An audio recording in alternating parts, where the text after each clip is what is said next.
वैसे मुझे यहाँ बुलाया गया जिलाध्यक्ष ब्राह्मण मासवाड़ी युवा जिलाध्यक्ष ब्राह्मण मासवाड़ी के तहत मैं आदरणीय जिलाध्यक्ष करनी सेना श्रीमान शोभित जी को शुभकामनाएं बधाई देता हूँ कि उन्होंने ये प्रोग्राम यहाँ कराया जिसमें मुझे आमंत्रित किया। इस प्रोग्राम की अध्यक्षता करते हुए हमारे बाबा जी इनका मैं इनको भी बधाई देता हूँ और हमारी मातृशक्ति की जिलाध्यक्ष जो सिंधु महासंघ निशा चौहान जी को यहाँ इनको भी बधाई देता हूँ। यहाँ आए हुए हैं एनआरसी और सीएए के बारे में कुछ शब्द या कुछ जानकारी बताने एकत्रित करने, क्योंकि किसी एक भले इंसान ने कहा है कि फोटो से भी ज्ञान मिलता है, तो यहाँ ना तो कोई ज्ञानी है और ना ज्ञान कोई दे पाया है। तो मैं सिर्फ इतनी बात कहूँगा कि ज्ञान लेने और ज्ञान देने आए हम लोग यहाँ आए हुए हैं। हमारे सामने छात्र शक्ति युवा शक्ति बैठी हुई है। मैं आप सभी को बता दूं, हम सभी शिक्षित हैं, पढ़ रहे हैं, तो हम लोगों ने कभी इतिहास पढ़ा होगा। इतिहास में एनआरसी और सीएए में अंतर जानने की कोशिश करिएगा। सीएए सिटीजन अमेंडमेंट एक्ट ये एक कानून है और NRC national citizen register of citizen of India ये एक प्रक्रिया है। इन दोनों में अंतर है, ये कानून नहीं है। एनआरसी एक प्रक्रिया है और सीएए एक कानून है। एनआरसी प्रक्रिया के तहत हम सभी भारतीयों को ये हमारा अधिकार है कि हमें इस रजिस्टर में अपना नाम लिखवाना चाहिए। जैसे हम किसी जगह रहते हैं या किसी स्कूल में पढ़ते हैं तो उसमें हमारा रजिस्टर में नाम लिखा जाता है। उसी तरीके से ये प्रक्रिया है एनआरसी, जिसमें हमारे भारत रजिस्टर में हमारा नाम होना चाहिए। तो ना तो ये हमारा कर्तव्य है ना आपका कर्तव्य है कि हम आपको ये बताएं कि आप एनआरसी में नाम लिखवाएं। ये आपका स्वयं का कर्तव्य है कि हम अपना नाम खुद लिखवाएं, अधिकार के साथ लिखवाएं, जिसका पूर्ण अधिकार आपको भारतीय जनता पार्टी की सरकार मोदी सरकार ने दिया है। इस बार मैं चाहूंगा कि आप सभी इसका समर्थन करें और एकजुट एक आवाज में आप बोलें। एनआरसी दूसरी पार्टियां जो है हमारी वो एनआरसी का आज विरोध कर रही हैं। मैं बहुत छोटे शब्दों में उनकी निंदा न करते हुए बस ये बात बोलना चाहूंगा कि ये पहली बार नहीं है। एनआरसी राजीव गांधी की सरकार 24 मार्च 1971 में भी लागू हुआ, जिसके अंतर्गत जो असम में हुआ, असम को और एनआरसी के अब पूरे भारत में लागू होने को एक जैसा मान रहे हैं, वो ऐसा नहीं है। असम में लागू होने का कारण था, असम में 6 साल इसके खिलाफ आंदोलन चला, 6 साल लोगों ने धरने दिए और असम के पीड़ित लोगों ने इसका विरोध किया। तब एनआरसी लागू किया राजीव गांधी सरकार ने और इसके लिहाजा 19 लाख रोहिंग्या मुसलमानों को बाहर किया गया भारत से।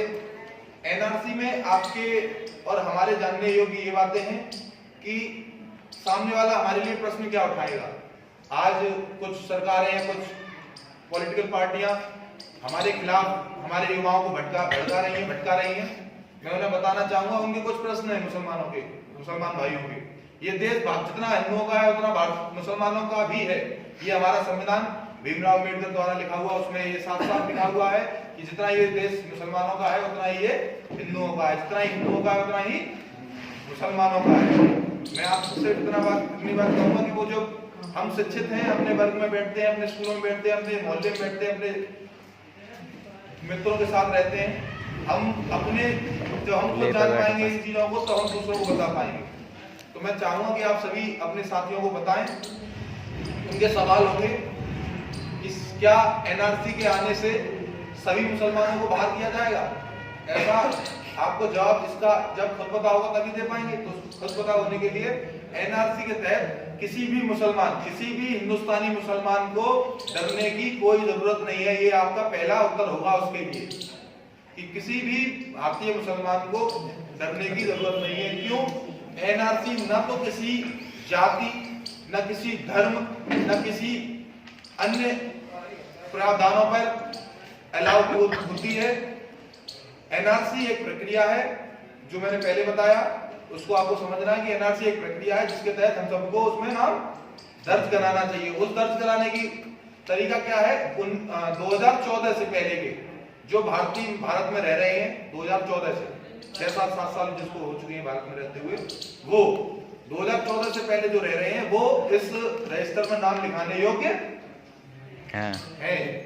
अब उनका जवाब होगा कि क्या इसमें क्या क्या कागज होने चाहिए, हमारे कागज भी मांगे जाएंगे।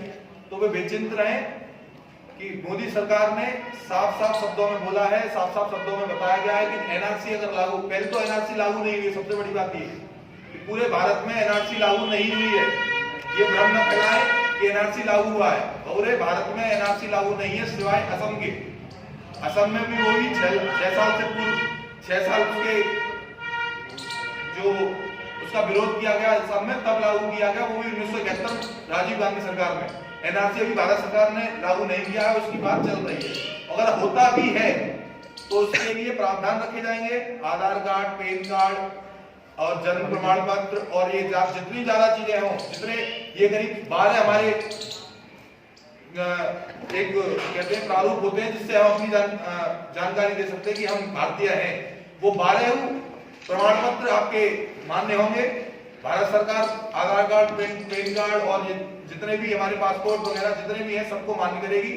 अगर दूसरा क्वेश्चन आएगा मुसलमान, किसी भी मुसलमान भाई का कि हम पे ये सारे कागज नहीं है, हम पे ये सारे कागज नहीं है, तो क्या करें? हम पर अगर ये सारे कागज नहीं है तो उस व्यक्ति के किसी भी स्कूल में पढ़ने के, किसी भी स्कूल की टीसी, किसी भी स्कूल की मार्कशीट, ये सब मान्य होगा। वो व्यक्ति शिक्षित भी नहीं है। अब अगला क्वेश्चन आएगा कि वो शिक्षित भी नहीं है, वो मुसलमान शिक्षित भी नहीं है, उसके पास कोई कागज भी नहीं है, कहीं अकाउंट भी नहीं है, वो क्या करे? तो उसके लिए भी भारत सरकार ने एक सबसे बड़े दिल रख के एक प्रावधान दिया है कि वो अपने साथ एक गवाह जो इस प्रक्रिया को पूरा देखेगी, जो एजेंसी इसको चेक करेगी, हमारे यहाँ रहने वाले योग्य मुसलमानों की या किसी भी हिंदू या किसी भी व्यक्ति की, उस व्यक्ति को परिचय देने के लिए किसी भी एक गवाह को भी लाने का अधिकार दिया जाएगा। भारत सरकार ने ये अपने प्रावधानों में ये भी सूची में लास्ट पॉइंट रखा है। जिस व्यक्ति के पास जो अनपढ़ है, कागज भी नहीं है, कोई उसमें कोई गवाह मतलब सबूत नहीं है कि वो भारतीय है, तो उसके लिए ये गवाह लाने के लिए भी मान्य है भारत सरकार। और इसी जानकारी को देने के लिए मैं फिर दोबारा सोहित भाई साहब का धन्यवाद करूंगा कि उन्होंने मुझे यहाँ बुलाया। जय युवा, जय भाजपा। और मैं अपना परिचय दे दूं, इन्होंने मुझे ब्राह्मण महासभा के जिलाध्यक्ष युवा जिलाध्यक्ष के लिए बुलाया है, लेकिन मैं अपना परिचय दे दूं। मेरा नाम लोकेश पचौरी और मैं टीम लोकेश के तहत कार्य करता हूँ और उसी से मैं